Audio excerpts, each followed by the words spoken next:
Atul Jain, as a member of the legal community, there are so many questions that have now been raised on what actually happened. Why is it that action was not taken? Are you happy with the action that was taken, or do you believe that the public has every reason to doubt the opaqueness, every reason to doubt whether there was a cover-up, to raise these questions on what happened? Why is still so much mystery around this entire case?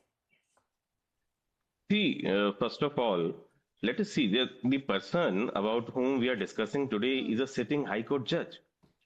And if you are saying that the nobody is above law, then you're absolutely right. But kindly see, when you're talking about a sitting High Court judge, the Honorable Supreme Court of India has come into action. The videos, the inquiry reports, everything is in public domain. So there is absolutely no ground to say that there is any hush-hush up in these proceedings. Okay. There could not have been more transparent proceedings, more transparent inquiry than by putting everything in the public domain. Okay, I'll tell you why these questions come in. I'll tell you why these questions come in. The Supreme Court first was the fact that the incident took place a week ago, and it came into light only just about 2 days ago.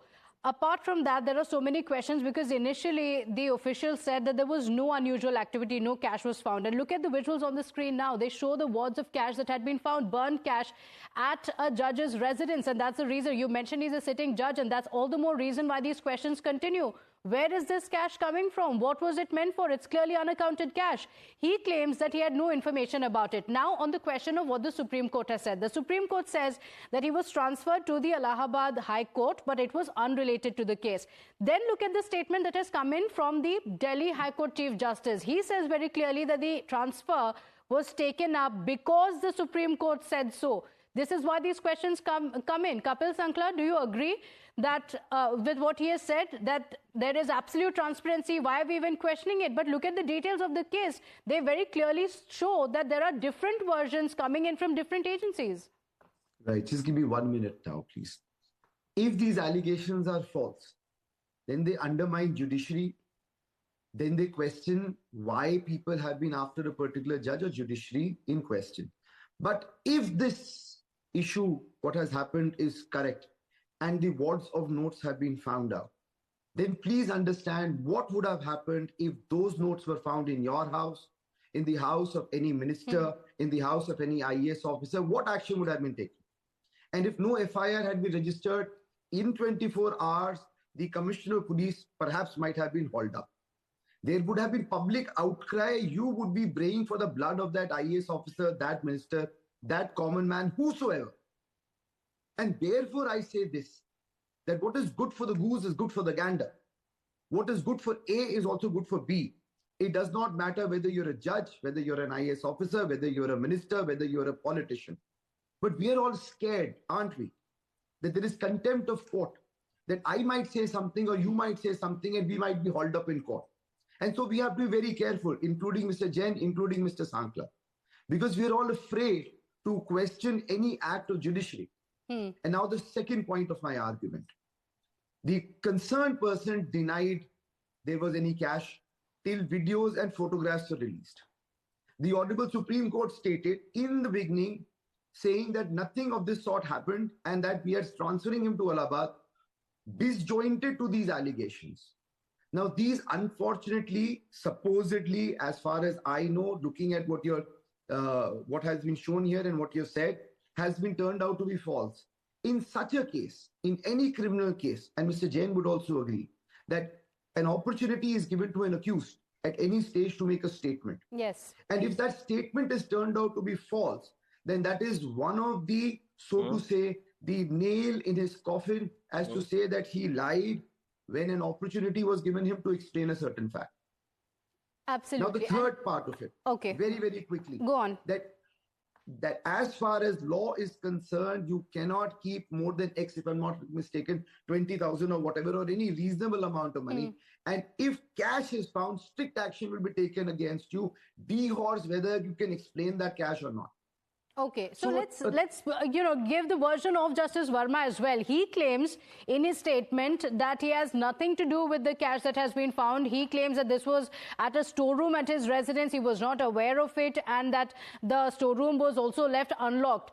This is at the official residence of a sitting judge. Does it not raise questions? Atul Jain, there are already so many questions on the opaqueness of the judiciary. There are calls for transparency, questions on collegium, on the entire legal system that come in at a time like that when you have so much cash.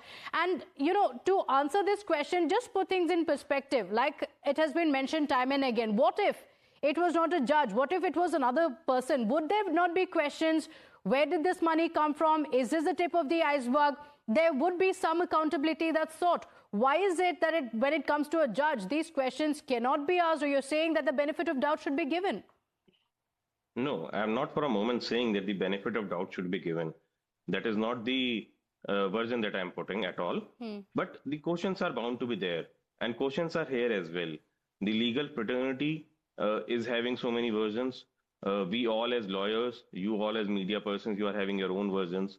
But see, if at all we forget for a moment that he is a sitting High Court judge and some amount of cash, maybe 30 crores, somebody was saying yesterday some 700 crores, whatever it is, maybe 1 crore, has been found at a residence of somebody, maybe not a High Court judge, then also there is a proper procedure in CRPC. There is a proper procedure under Supreme Court guidelines as to how the entire issue is to be resolved. The procedure is to be followed first, and then you see. I mean, just by giving media statements, the press releases, we cannot book a person. But what is the procedure? Look at the first action that was taken. He was transferred to Allahabad High Court, so much so that the Bar Association from Allahabad High Court said that we are not a trash bin. It causes that kind of anger. This is a judge who has been accused of corruption going by the amount of money that has been found. You're saying he is not fit to be in the Delhi High Court. Then how can you transfer him to the Allahabad High Court? See, let us not put it like this. As far as I understand, transfer back to the parent High Court is by way of a reward, I would say, because parent High Court is always welcome by any judge for that matter. So transfer should not be considered. Transfer to parent court should not be considered as a way of punishment, at least to say. So this transfer should not be in any manner connected with what has happened. And what has Allahabad High Court Bar Association said, that is their own prerogative.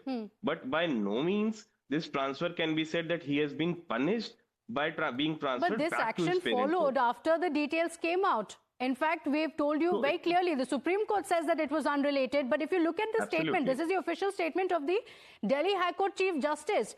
Kapil Sankla, the Delhi High Court Chief Justice, says very clearly that this action was taken after the Supreme Court had said it. And this is a note from the 21st. So look at the timeline of events. Now the Supreme Court says that it was unrelated, but the note from the Delhi High Court Chief Justice on the 21st says very clearly that the transfer took place after the Supreme Court had asked him to be transferred, which means that there was information of the cash that was found at his residence. That was an inquiry that was to be ordered, and yet the action that was chosen to be taken was a mere transfer, nothing else.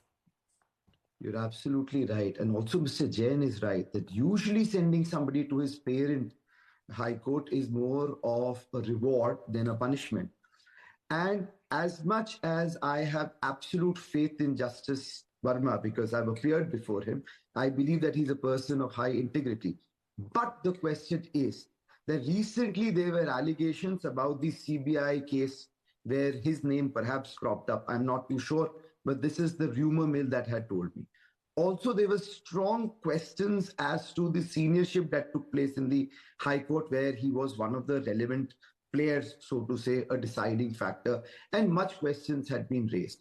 So once you have three disconnected allegations against a judge, then merely by holding an inquiry and transferring him to another court perhaps would not be the correct optics as far as punishing or challenging a person's conduct is concerned.